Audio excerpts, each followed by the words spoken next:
One of the great things about having your own sewing machine is being able to do your own alterations, like hemming, for instance. Doing a double fold hem is really simple, and it means you can skip a trip to the alterations shop. So I have a pair of pants here, and we're gonna do a hem on one of the legs. What you wanna do to get your pants ready for hemming is you wanna trim them to be a little bit longer than how you want them when they're finished, when they're all hemmed. So about 1.5 inches or so would be a good length. What I've done here is I have pressed up the total extra amount that I trimmed the pants. So whatever amount longer you cut your pants, you'll press that towards the inside. Then you can take the top edge, the raw edge, and tuck it down under and press it again. So you have a nice, neat, clean fold right here. You definitely want to pin it so that it doesn't wiggle around on you while you sew it. And now our hem is all ready to sew. On the machine, we just want to have a regular straight stitch, the usual setup for that.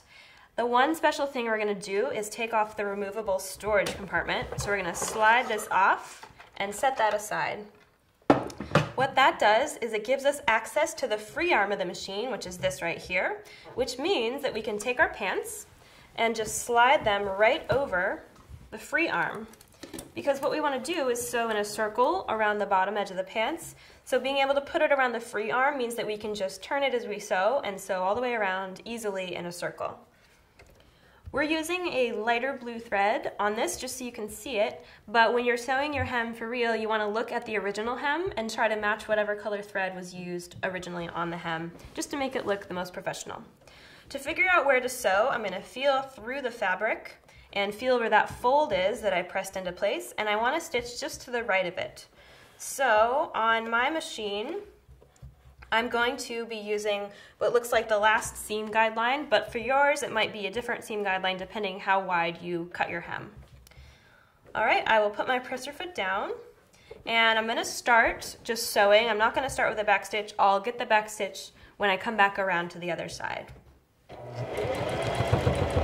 When you get to the side seams of the pants, just keep in mind that you might have to help guide the fabric a little bit more than usual, just because it is kind of a lot of fabric. So your machine just might need a little extra help getting over it because it's kind of thick. So as I'm going, I'm just turning the whole thing because we're sewing in a big circle all the way around.